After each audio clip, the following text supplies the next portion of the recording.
Rest easy tonight. After this Supreme Court debacle, there's not a chance that 6 little justices will succeed at stymieing President Trump and his America First agenda. I knew this and felt this as soon as I saw the lighting in the White House briefing room where I worked for 10 years.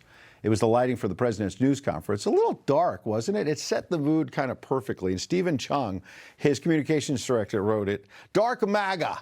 President Trump will not be stopped." He always comes out swinging, always. In fact, I wish some Republicans on Capitol Hill would watch and learn. Mark Wayne Mullen is one of the good guys. Some of the others, stop balling yourself up in a corner when fake conservatives join forces with leftists to try and say, the walls are closing in on the president. How many times have we heard that about this guy?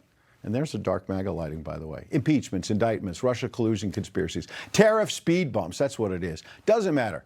He immediately announced this immediate 10% global tariff on top of everything else he's already imposed. The point is, he just keeps going. Not really for him, but for you. My take is that the High Court's decision was not really an attack on the president or executive power in general. It was an attack on you. Your priorities, because a couple of weak-kneed conservative justices joined the liberals on the court to make it harder for the president to secure our borders, cut off the flow of fentanyl, which has been killing our kids and grandkids, until this president used the tariffs to stop the murder.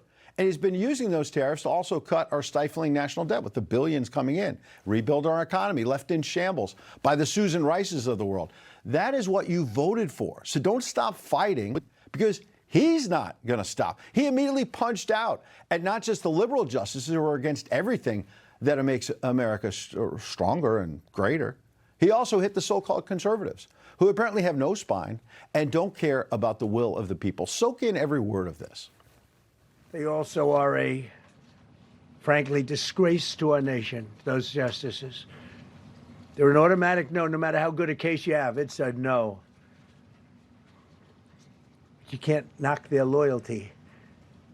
It's one thing you can do with some of our people. Others think they're being politically correct, which has happened before far too often with certain members of this court, and it's happened so often with this court. What a shame.